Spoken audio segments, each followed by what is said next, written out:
Good morning everyone. हम लोग chapter 3 पढ़ रहे थे, जिस चैप्टर का नाम था audit documentation and audit evidence. तो अभी तक हम लोगों ने ये देखा होता कि लास्ट टॉपिक हम लोगों ने ये कवर किया होता कि कौन कौन सा फैक्टर है जो कि सफिशिएंसी ऑफ ऑडिट एविडेंस को अफेक्ट करता है। तो 3 पॉइंट था उसमें। एक तो मेटेरियलिटी था जो कि अफेक्ट करता है सफिशिएंसी को। दूसरा था risk of material miss statement. उसमें दो बातें आई हुई थी कि इनहेरेंट रिस्क किसे कहते हैं, कंट्रोल रिस्क किसे कहते हैं। थर्ड था size and characteristics of population, यानी स्ट्रेट फॉरवर्ड एग्जाम में यदि क्वेश्चन आवे कि कौन कौन सा फैक्टर जो कि अफेक्ट करता है सफिशिएंसी को, तो पहला हो जाएगा मटेरियलिटी। दूसरा हम कर सकते हैं risk of material miss statement, उसमें हम डिफाइन करते हैं इनहेरेंट रिस्क किसे कहते हैं, कंट्रोल रिस्क किसे कहते हैं। And then in the last हम लोग देखेंगे साइज ऑफ पॉपुलेशन। ओके, अब हम लोग का नेक्स्ट टॉपिक चलेगा। ठीक है, जिस टॉपिक का नाम है एप्रोप्रिएटनेस ऑफ ऑडिट एविडेंस। क्या है जिस टॉपिक का नाम क्या है? Appropriateness of audit evidence.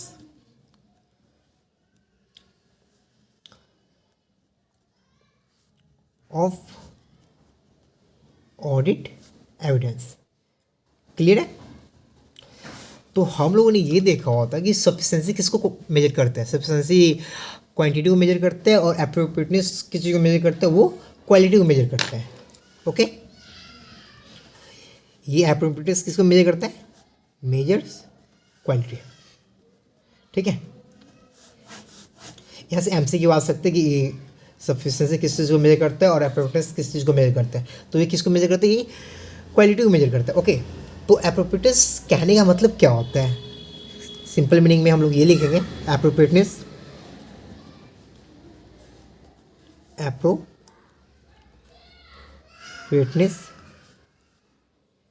is the measures of the quality of audit evidence. Simple meaning यही ना, एप्रोप्रिएटनेस मेजर करता है, is the measure of the quality of audit evidence. Clear? Quality of audit evidence. ठीक है, ये किस चीज़ को major करता है? That is it's relevance and reliability. It's relevance and reliability. Okay, in providing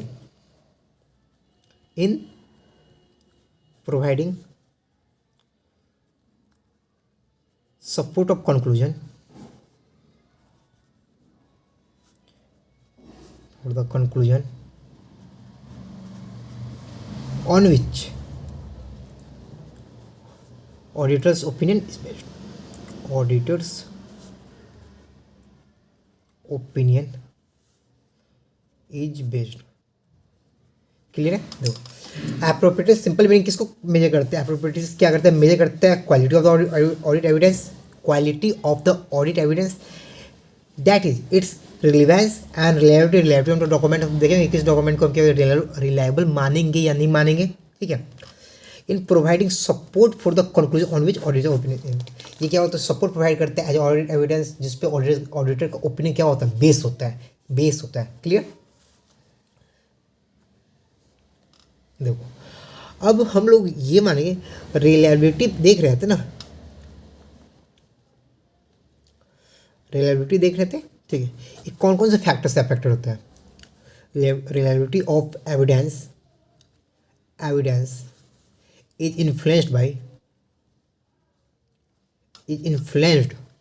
by its source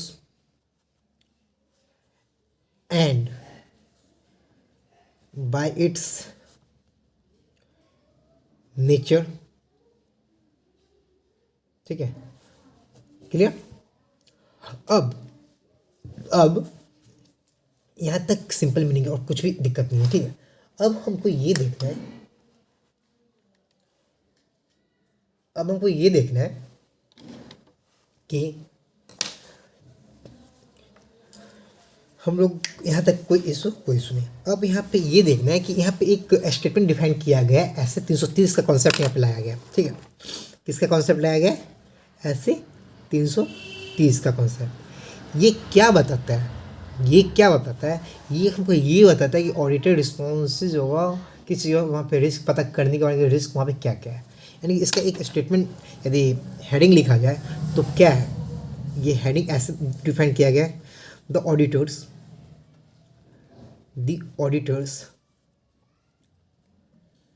responses to assessed risk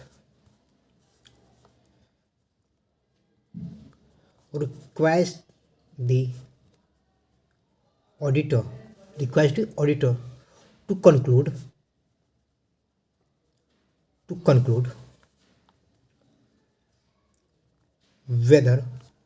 whether sufficient appropriate audit evidence, देखो audit evidence has been obtained।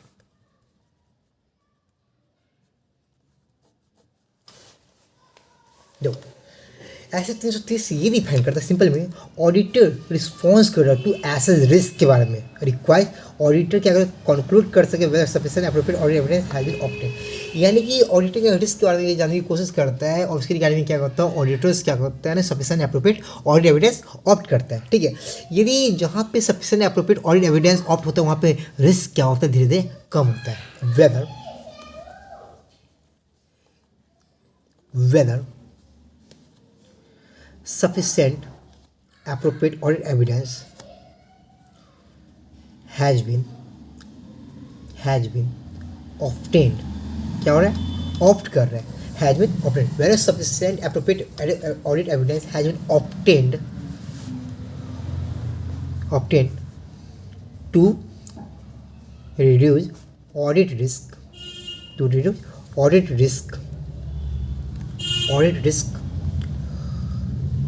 to an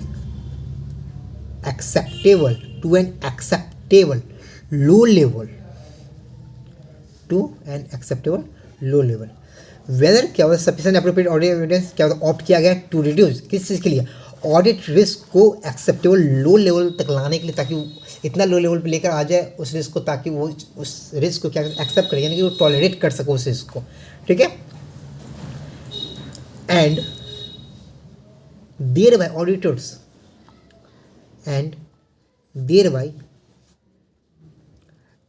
enable the auditor to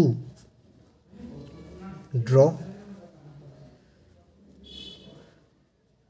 reasonable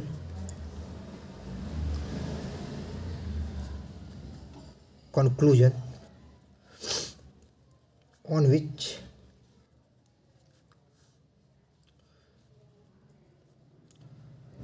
to base the auditor's opinion। ठीक है, clear है। thereby enable the auditor to draw regional conclusion on which auditor opinion, यानी कि ऐसे 330 ये बताया और auditor responsible assess risk, auditor क्या करेगा responsible assess risk requires auditor to conclude sufficient appropriate audit evidence, ये ऑप्ट कर सके, क्या ऑप्ट कर सके, जैसे ऑप्ट करेगा वो क्या करेगा रिड्यूस कर देगा रिस्क को किस लेवल तक, एक्सेप्टेबल लो लेवल तक, जिसके कारण ऑडिटर क्या कर सकता है, ऑडिटर ड्रॉ कर सकता है रीजनल कंक्लूजन, जिस पे क्या होता है ऑडिटर का ओपिनियन बेस रहता है। एक बार फिर दो, ऐसे 330 ये डिफाइन करता है कि ऑडिटर ये जानने की कोशिश करेगा, रिस्पॉन्स करने की कोशिश करेगा कि रिस्क क्या है। ठीक है, उसके बाद उसके रिगार्डिंग क्या सफिशिएंट एप्रोप्रिएट ऑडिट एविडेंस क्या करेगा ऑप्ट कर लेगा। एक बार जैसे ही sufficient appropriate audit evidence opt किया किस लेवल तक, एक्सेप्टेबल लो लेवल तक। ठीक है, जिस कारण से वो क्या करेगा ऑडिटर क्या करेगा ड्रॉ करेगा अपना रीजनेबल कंक्लूजन, जो किस पे बेस होगा, जिस पे ऑडिटर्स का ओपिनियन क्या होगा बेस होगा। क्लियर है, कोई भी इशू नहीं होनी चाहिए, पक्का। अब आगे बढ़ा जाए, चलो अच्छी बात है। अब हम लोग को ये देखना है कि कौन कौन सा सोर्स है ऑडिट एविडेंस कलेक्ट करने का। हम लोग क्या देखना है, सोर्स देखना है, कौन कौन सा सोर्स है ऑडिट एविडेंस कलेक्ट करने का। Okay, sources of audit evidence. Clear है? ठीक है। कैसे कैसे हम लोग ऑडिट एविडेंस कलेक्ट कर सकते हैं? ठीक है। तो ऑडिट प्रोसीजर, सिंपल मीनिंग क्या है?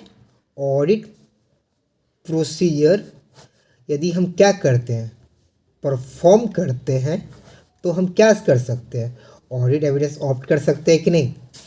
क्या कोई भी बिना प्रोसीजर किए हुए ऑडिट एविडेंस ऑप्ट होंगे? तो reply is not, audit evidence opt नहीं होंगे। तो हम लोग यही देख रहे थे कौन कौन से सोर्स ऑडिट एविडेंस ऑप्ट किया जाएगा। ठीक है। तो उसके रिगार्डिंग हम लोग क्या करना रहता है? उसके रिगार्डिंग हम लोगों को ऑडिट प्रोसीजर क्या करना होता है? परफॉर्म करता पड़ता है। जब जिस कारण से हम लोग क्या करेंगे? ऑडिट एविडेंस ऑप्ट करेंगे। ठीक है, ऑब्टेन करेंगे। ठीक है। यदि ऑडिट प्रोसीजर परफॉर्म नहीं करेंगे तो ऑडिट एविडेंस हमको प्राप्त नहीं होगा। ठीक है। अब हम लोग जब ऑडिट प्रोसीजर परफॉर्म करने के लिए जाते हैं, तो उसमें कौन कौन से बातों को शामिल किया जाता है? ठीक है, जिस पर ऑडिटर ओपिनियन बेस होता है। यानी कि सिंपल से लॉजिक में हम कौन कौन सा एक्टिविटी करेंगे जिससे हम लोग क्या हो सकता है, जिससे हम लोग ऑडिट एविडेंस ऑप्ट करेंगे, और ये बात कौन कौन से प्रोसीजर परफॉर्म करके हम ये चीज़ ऑडिट एविडेंस ऑप्ट करेंगे। यानी कि audit procedure to obtain audit evidence, audit procedure to obtain audit evidence. ठीक है। देखो, सिंपल मीनिंग हम लोग ये देख सकते हैं कि तीन बातें हम लोग शामिल करेंगे। वैसे तो दो ही बातें, परंतु इसको हम तीन टर्म में ब्रेक करके देखेंगे कि कौन कौन सी बात को शामिल किया जाता है। ठीक है।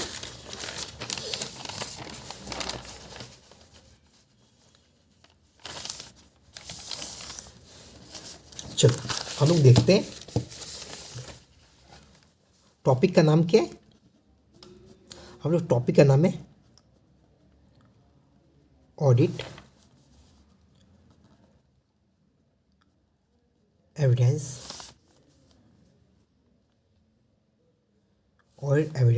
ठीक है।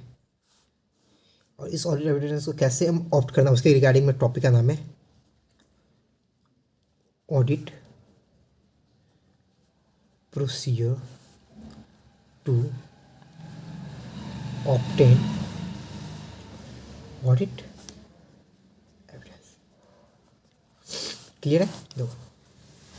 दो बात बहुत ही अच्छी तरीके से हम लोग को ये समझना है कि कौन कौन सा प्रोसीजर करके हम ऑडिट एविडेंस ऑप्ट कर सकते हैं। ठीक है।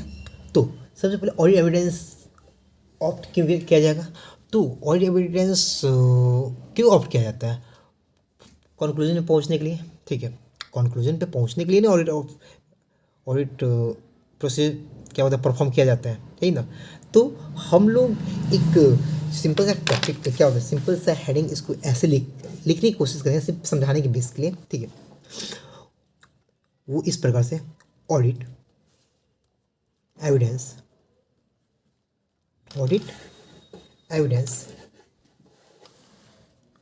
To draw reasonable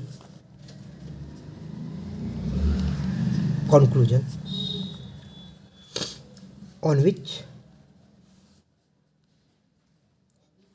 to base the auditors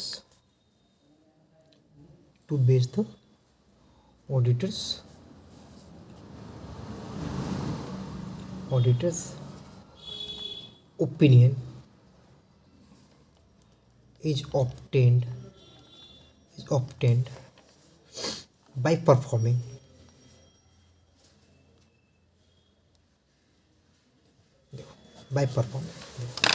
क्या पर है हम लोग audit evidence to draw reasonable conclusion.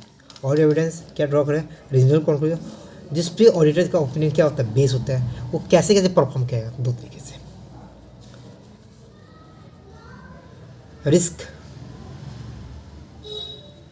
Assessment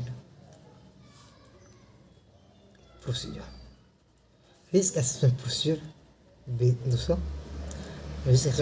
दूसरा फर्दर ऑडिट प्रोसीजर। ठीक है। पहला क्या है रिस्क असेसमेंट प्रोसीजर, दूसरा है फर्दर ऑडिट प्रोसीजर।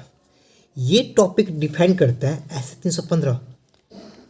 315 जिसमें हम लोग ने क्या पढ़ा होता, identifying and assigning the risk of material misstatement through the understanding of the entities and environment. ये ऐसे 315 था। और ये फर्दर ऑडिट प्रोसीजर, एक बार हम आइडेंटिफाई कर लिए तो हाउ टू रिस्पॉन्ड उसके रिगार्डिंग में क्या चीज़ ऐसे 330। ठीक है, अब देखो हम लोग ऐसे 315 के अकॉर्डिंग रिस्क असेसमेंट प्रोसीजर करेंगे। ठीक है, देन आफ्टर हम लोग क्या करेंगे, फर्दर ऑडिट प्रोसीजर करेंगे। फर्दर ऑडिट प्रोसीजर का दो बातें हैं। फर्दर ऑडिट प्रोसीजर का दो बात, पहला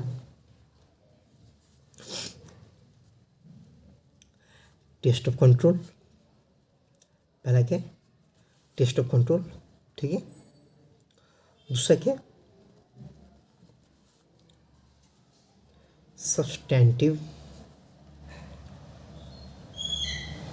प्रोसीजर, जिसमें किसको शामिल किया जाता है, टेस्ट ऑफ डिटेल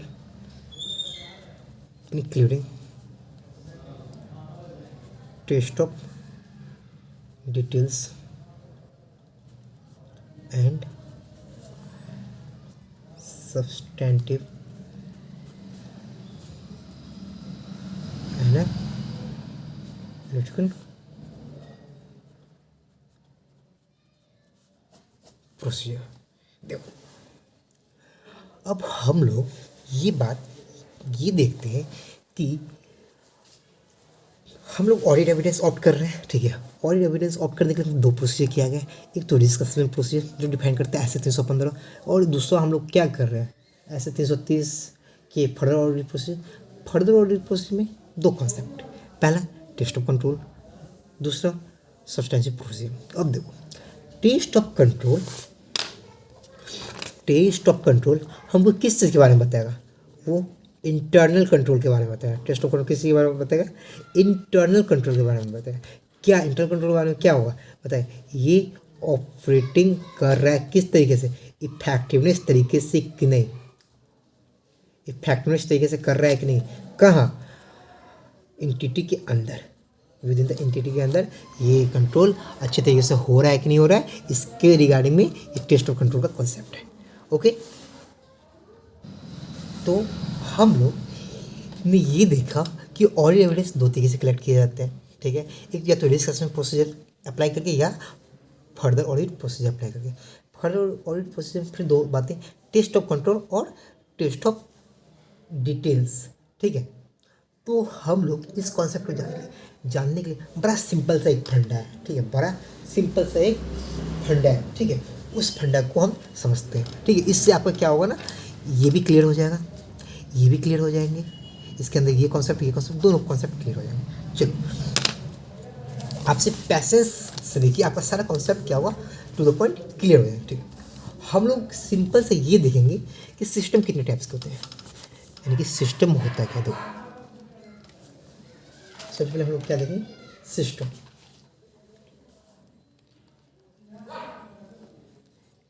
क्या हम लोग देख रहे हैं, सिस्टम। ठीक है, एक बार जब सिस्टम देखेंगे तो यहाँ पे सिस्टम के हम लोग क्या करेंगे, दो कंपोनेंट निकाल देंगे।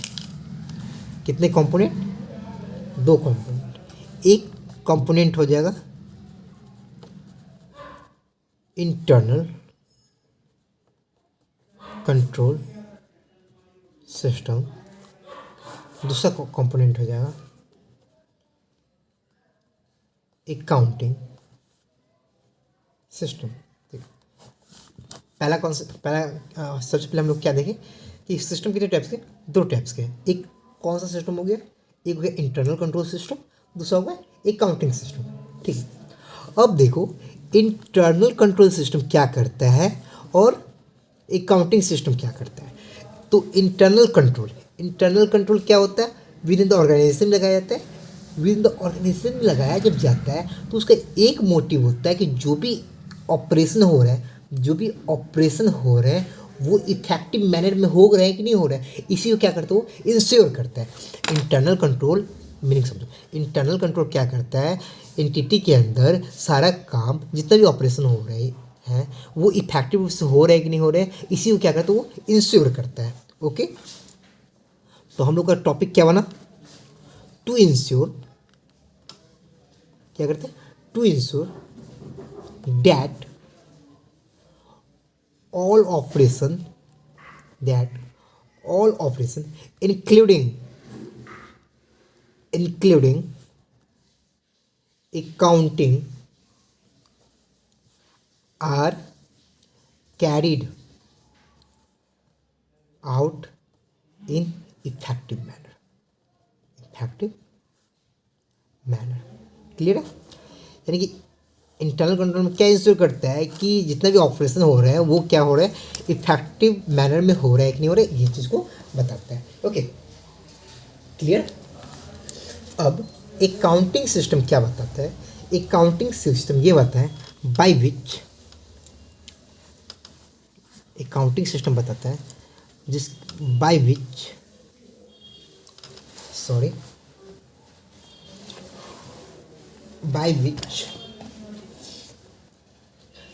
accounts are maintained, by which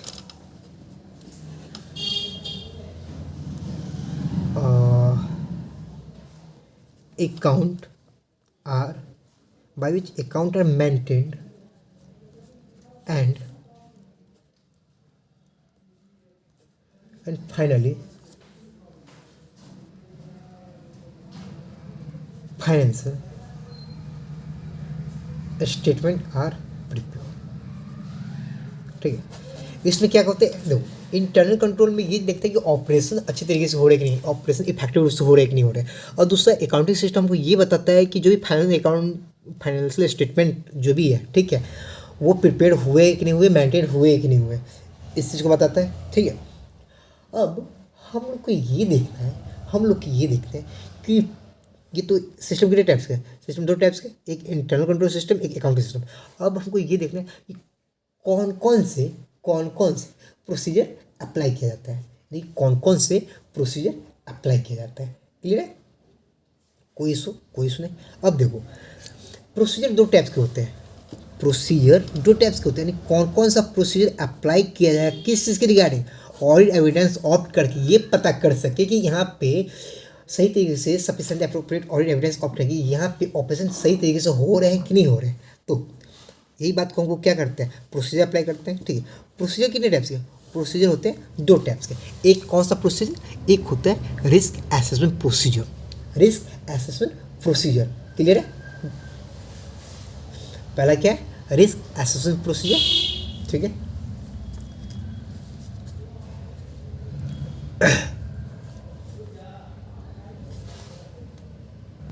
एक प्रोसीजर क्या है, रिस्क असेसमेंट प्रोसीजर। ठीक है, और क्या बोलते हैं दूसरा हम लोग ये पढ़े हुए थे ऐसे 315 के अकॉर्डिंग रिस्क असेसमेंट प्रोसीजर, और दूसरा पढ़े हुए थे हम लोग फर्दर ऑडिट प्रोसीजर। ठीक है, जब हम लोग प्रोसीजर के रिगार्डिंग में हम लोग देखते हैं, ठीक है, तो यहाँ पे एक बातें आती है कि प्रोसीजर दो टाइप्स के होते हैं, एक कंप्लायंस के रिगार्डिंग, किसके रिगार्डिंग, कंप्लायंस के रिगार्डिंग।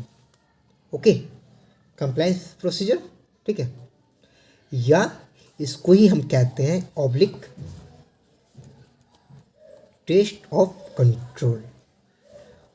क्या बोले हम, या तो कंप्लायंस प्रोसीजर या टेस्ट ऑफ कंट्रोल प्रोसीजर। ठीक है, टेस्ट ऑफ कंट्रोल। दूसरा आते हैं हम लोग पॉइंट पे यही सब्सटैंटिव प्रोसीजर, ठीक है, ऑब्लिक टेस्ट ऑफ डिटेल्स। ये आराम से सुनते हुए, ठीक है। हम लोग ने क्या पढ़ा, टेस्ट ऑफ कंट्रोल क्या कहते हैं, टेस्ट ऑफ कंट्रोल क्या करता है, वो एग्जामिन करता है। टेस्ट ऑफ कंट्रोल क्या करता है, एग्जामिन करता है। किस चीज़ का examine, internal, to examine internal control. यानी कंप्लायंस प्रोसीजर क्या करता है, compliance procedure test of control वो क्या करता है, टू एग्जामिन इंटरनल कंट्रोल क्या, तीन बातें को कि डिजाइन है कि नहीं है। डिजाइन मतलब क्या, कि ये यहाँ पे फ्रॉड एरर को रोकने के लिए यहाँ पे डिजाइन अच्छी तरीके से किया गया है कि नहीं किया गया। ठीक है, यदि एक बार बन गया हुआ है तो ऑपरेशन इफेक्टिव तरीके से हो रहा है कि नहीं, ऑपरेशन इफेक्टिवनेस हो रहा है कि नहीं। ठीक है, ठीक है। और ये जो लगाया गया है, ठीक है, ये जो लगाया गया है वो पूरे साल दौरान हो रहा है कि नहीं हो रहा है, ये डिजाइन एग्जिस्ट कर रहा है कि नहीं है, ऑपरेशन इफेक्टिव तरीके से हो रहा है कि नहीं, और ये क्या पूरे साल कंटिन्यूटी है कि नहीं है थ्रू आउट द पीरियड, या कंटिन्यूटी। इसमें ये तो नहीं है कि एक जगह पे कंट्रोल स्ट्रांग है और दूसरी जगह पे कंट्रोल स्ट्रांग नहीं है, ठीक है। तो हमको ये देखना है कि डिजाइन बने हैं कि नहीं बने अच्छी तरीके से, ऑपरेशन इफेक्टिवनेस है कि नहीं है, ठीक है, और थ्रू द पीरियड यानी कि इंटायर ईयर है कि नहीं है। ये दो बातें क्लियर है, ठीक है। अब हमको ये देखना है, ठीक है, टेस्ट ऑफ डिटेल में हमको ये देखना है टू एग्जामिन, क्या करेंगे, ट्रायल बैलेंस। इसमें एग्जामिन किस चीज़ को किया जाता है, इसमें टू एग्जामिन किस चीज़ का, ट्रायल बैलेंस का, ठीक है। इसमें भी ये देखेंगे कंप्लीटनेस है, कोई भी डाटा ये तो नहीं है कि नहीं अधूरा है, ये कंप्लीटनेस है कि नहीं, जो भी डाटा मेंटेन किया गया है वो एक्यूरेसी है कि नहीं है, ठीक है, और जो डाटा हम पुट किए हैं अकाउंटिंग टर्म में वो वैलिड है कि नहीं है। यानी कि प्रोसेस, सबसे पहले हम लोग क्या देखें, सबसे पहले हम लोग सिस्टम देखें। सिस्टम कितने टाइप से, दो टाइप्स के, एक इंटरनल कंट्रोल सिस्टम, एक accounting system. Internal control system किस चीज़ को बताता है, इंटरनल कंट्रोल सिस्टम इस चीज़ को बताता है कि ऑपरेशन जो हुए ऑर्गेनाइजेशन के अंदर वो इफेक्टिव मैनर में हुए कि नहीं हुए। दूसरा अकाउंटिंग सिस्टम क्या बताता है, अकाउंटिंग सिस्टम ये बताता है कि फाइनेंशियल स्टेटमेंट प्रिपेयर और मेंटेन है कि नहीं है। प्रोसीजर दो टाइप से, एक कंप्लायंस प्रोसीजर, एक सब्सटेंसिव प्रोसीजर। कंप्लायंस प्रोसीजर के अंदर हम लोग का टेस्ट ऑफ कंट्रोल आता है, जो ये बताता है, वो एग्जामिन करता है इंटरनल कंट्रोल के बारे में, क्या डिजाइन एग्जिस्ट करता है कि नहीं करता, ऑपरेशन इफेक्टिवनेस तरीके से हो रहा है कि नहीं, ये कंटिन्यू पूरे साल में ये इंटरनल कंट्रोल मेंटेन किए गए कि नहीं किए गए।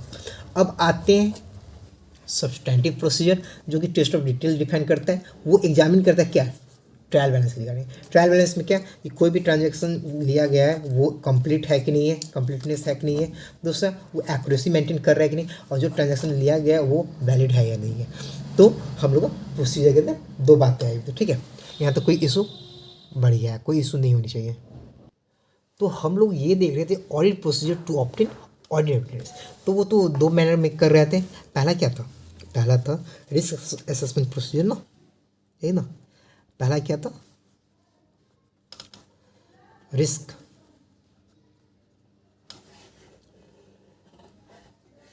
असेसमेंट प्रोसीजर, यही ना, और दूसरा क्या था, फर्दर ऑडिट प्रोसीजर। क्लियर है।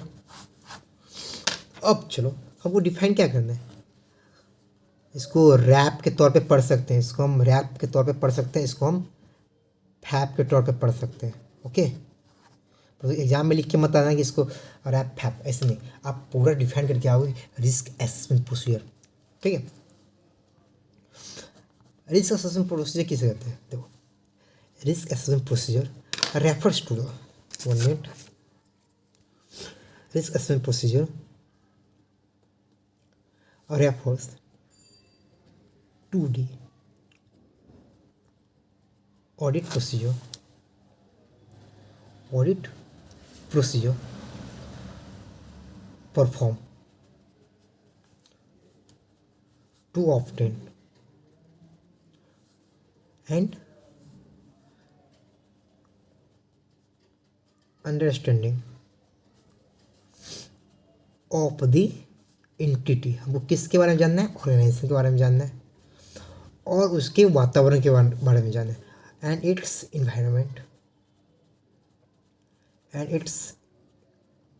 इन्वायरमेंट, ठीक है, इंक्लूडिंग, किसको किसको शामिल करना है, including the entities internal control to identify and assess the risk of material misstatement whether due to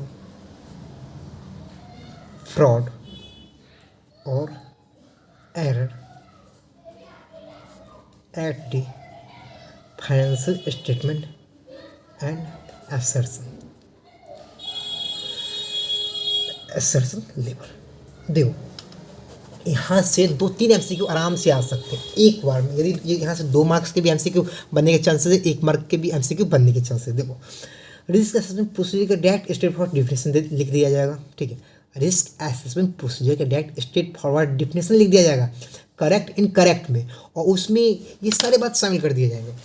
वो ये भी लिखेंगे risk assessment procedure refers to the audit procedure, जो कि परफॉर्म किया जाए किस चीज़ के लिए, अंडरस्टैंडिंग लेने के लिए, टू ऑब्टेन एन अंडरस्टैंडिंग किस चीज़ का, एंटिटी का और उसके इन्वायरमेंट का, इंक्लूडिंग एंटिटी के इंटरनल कंट्रोल का किस चीज़ के लिए, आइडेंटिफाई करने के लिए, and assess the risk of material misstatement whether किसका है, ड्यू टू फ्रॉड और error at the financial statement. यहाँ पे एंड एसेसन लेवल के जगह पे लिख देगा और एसेसन लेवल, और ये पूछ दिया जाएगा कि ये स्टेटमेंट करेक्ट किया गया है या इनकरेक्ट किया गया। तो आपको ये स्टेटमेंट अच्छे तरीके से याद होगा, तो आपको यहाँ पे ये ध्यान होगा कि यहाँ पे एंड वर्ड का यूज किया गया ना कि और वर्ड का। तो यहाँ से हम लोग का एक एमसीक्यू करेक्ट इनकरेक्ट आने के चांसेस है, ठीक है। कोई भी इशू। तो यहाँ पे देखो रिस्क असेसमेंट प्रोसीजर क्या होता है। रिस्क असेसमेंट प्रोसीजर उस चीज़ को कहते हैं जहाँ पे ऑडिट प्रोसीजर क्या होता है, परफॉर्म किया जाता है। ऑडिट प्रोसीजर क्या क्यों परफॉर्म किया जाएगा, वो ये जानने के लिए कि एंटिटी क्या है, उसका वातावरण क्या है, कौन कौन सा फैक्टर रिस्क का है जो कि अफेक्ट करता है, वहाँ पे क्या फ्रॉड है, क्या एरर है, उसके रिगार्डिंग में फाइनेंशियल स्टेटमेंट पे क्या है और एसेसन लेवल पे क्या है, इसके रिगार्डिंग में ये आपका रैप डील करता है। ओके, अब हम लोग का देखना है फर्दर ऑडिट प्रोसीजर। कौन सा टॉपिक है, फर्दर ऑडिट प्रोसीजर, ठीक है। इसमें 2 कॉन्सेप्ट है ना, test of control with substantive procedure, ये था ना। यहाँ पे टेस्ट ऑफ कंट्रोल को ही हम क्या बोले होते हैं, कंप्लायंस प्रोसीजर, यही बोले होते हैं ना, या कुछ और बोल दिए होते हैं। इसको क्या बोलते हैं, कंप्लायंस प्रोसीजर बोले होते हैं, ठीक है। और सब्सटेंटिव प्रोसीजर को लिख के ऑब्लिक करके टेस्ट ऑफ डिटेल दिए होते, टेस्ट ऑफ डिटेल दे दिए होते, टेस्ट ऑफ डिटेल दे दिए। टेस्ट ऑफ कंट्रोल में क्या बात को देखा जाता है, ये देखा जाता है इंटरनल कंट्रोल इफेक्टिव है कि नहीं, यही देखा जाता है।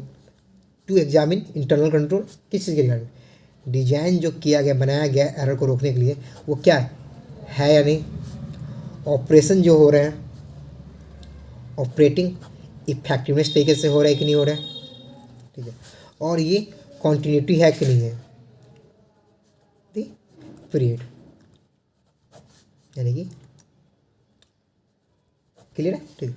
और टेस्ट ऑफ डिटेल्स में हम लोग क्या देखे थे, एग्जामिन करता है टू एग्जामिन किस चीज़ का, ट्रायल बैलेंस का। ट्रायल बैलेंस में एग्जामिन करने के लिए जाते तो क्या 3 बातों को, कंप्लीटनेस डाटा है कि नहीं है, यही ना, एक्यूरेसी मेंटेन किया गया है कि नहीं किया गया, और लास्ट है वैलिडिटी को चेक किया गया है कि नहीं किया, या कुछ और भी चेक करते हैं। यही हम लोगों ने पढ़ा ना, क्लियर है। कोई भी इशू नहीं होनी चाहिए, पक्का, चलो बढ़िया है। अब देखो ये तो नॉर्मल मीनिंग हम लोग जान गए, हम लोग ये क्या गए, नॉर्मल मीनिंग हम लोग जान गए, ठीक है।